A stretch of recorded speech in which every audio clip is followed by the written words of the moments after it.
You know, I woke up today, extremely angry.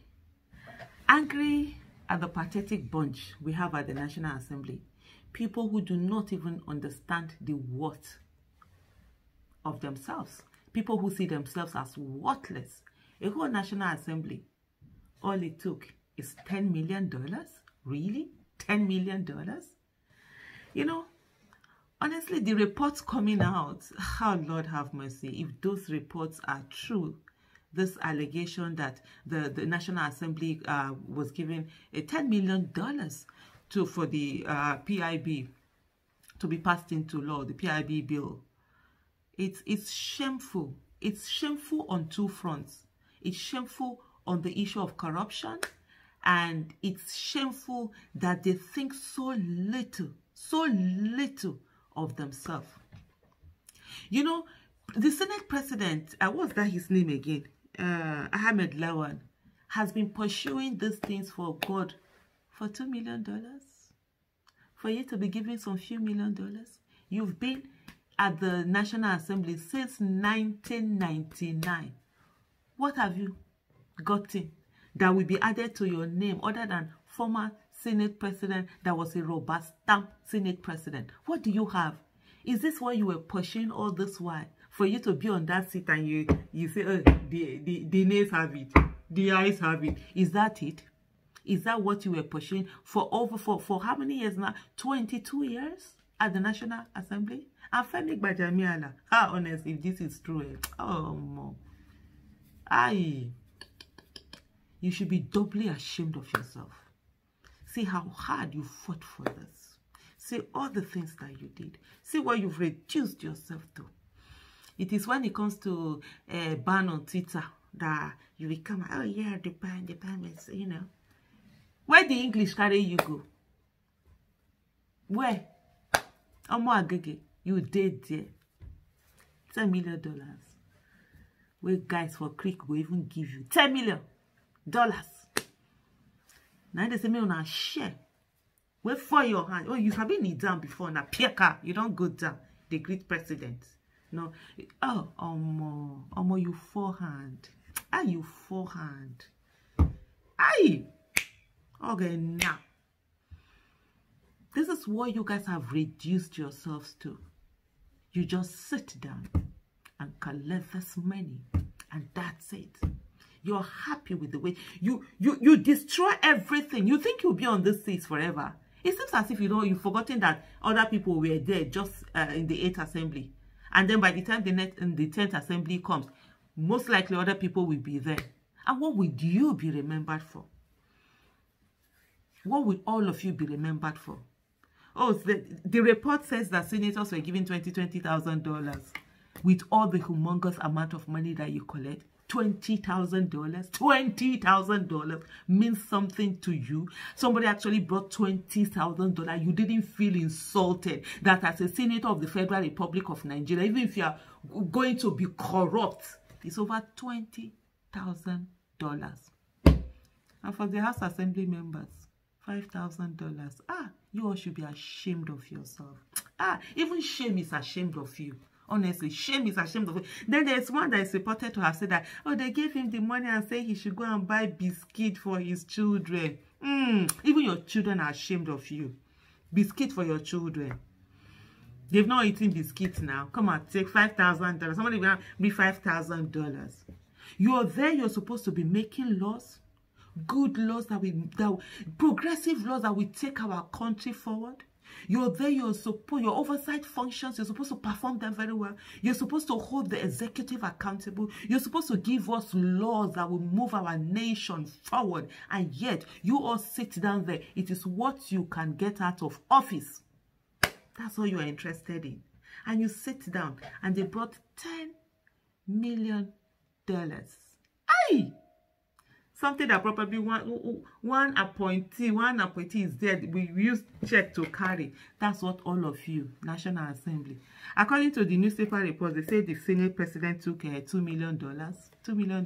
That is not even enough to buy ring. Go and check. There are certain handbags. They sell them $2 million. Wristwatch. They sell some of them $10 million. So what? That is you people's word. Honestly, you people should be ashamed. But I don't blame you. I don't blame you. I blame the Nigerian citizens who have refused to be active citizens. I blame the Nigerian citizens who vote you people in by saying that, oh, it's these two major parties. If it's not APC and PDP, who will get there?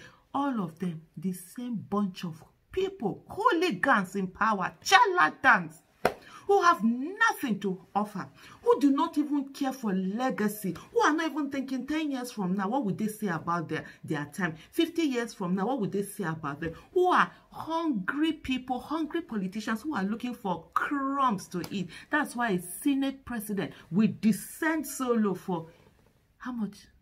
$2 million? Hey! That's your what? $2 million. $2 million cannot buy you some rings. So when they say some pink diamond rings, that $2 million. So that's it. That's the what? The legacy. You sold away the nation. You don't care. The nation can be destroyed for all you care. You get that siren. I've told you guys before, and I'll repeat it again. When they are done with us, they will come after you. When they're finished with us, is it not this? We are here. You think you've amassed wealth, right? You buy this citizenship outside. You go to other countries. You settle your children. Is it not Nigeria? Nigeria will do all of us. It has that capacity. It's sooner or later to do. And for those citizens, sit down there and be voting them. If they did it, all of them, most 99% of them, they didn't come from the major parties. Do they have gotten there? Instead of you to vote candidates, 2023 is coming again. Sit down. You will not do activism on the streets. You will not do political activism. You will sit down there and be praying. I've said it before and I will repeat it. God will not do for you what he was giving you the capacity for you to do it for yourself. And as long as you sit and do nothing, these people will continue with their corruption. You'll be sitting there inside your houses. You'll be doing talk. You'll be gripping. Then it's something. I'm a man. I'm a woman. You are a slave. A slave in your country. They are using your money to do anyhow. They are treating your country anyhow. They have, in short, they have taken away everything from you. Taking away everything from your children, taking away everything from your children's children. Ensure your descendant, maybe the 4th, 5th line generation, your successors, they are not taking everything away with them. Because all of this country that they are destroying, the unborn generation are coming to meet this mess and clean it up now. People like us are already almost reaching 50. How many more years do you have on this earth to live? It's our children, our grandchildren, our great-grandchildren, our descendants are the ones that all of this mess is being made out for. And then you all are sitting down in your houses doing nothing. I've said it before and I say it again. Political activism. No, first of all, Nigeria does not need more activists. Nigeria needs more active citizens. And if eternal vigilance is the price we pay for democracy, you cannot vote and go home without monitoring these people. Your politicians, the people in public office are your employees. You need to check them. And then political activism is something that all of us must be involved in. It is either you are running for office or you are campaigning for people who are running for office, or you are helping raising money for office, or you are holding whoever is in office accountable. One of these, so you must choose. If you like, sit down home and be eating about and granola soup or what is that thing? What's this fufu and whatever soup or amala and wedu or banga soup and the starch. Be eating or tuwo and the miyan kuka. Be eating. Why you are eating that one? They are eating you. See that there, they do MUU for your own country. How many of them with the National Assembly? When you people see them, you'll be bowing to them. You'll be doing standing ovation. When they enter, the last time I was at an event, senior president came in, they were like, oh, stand up for stand up. I'm like, moi, stand up for who? Nah, I don't stand up for people who think that they are worth $2 million. Anyway, I know you know Nigeria that this thing with nobody will care. But one day, our descendants will look back and remember that there are people that cared and will continue to care.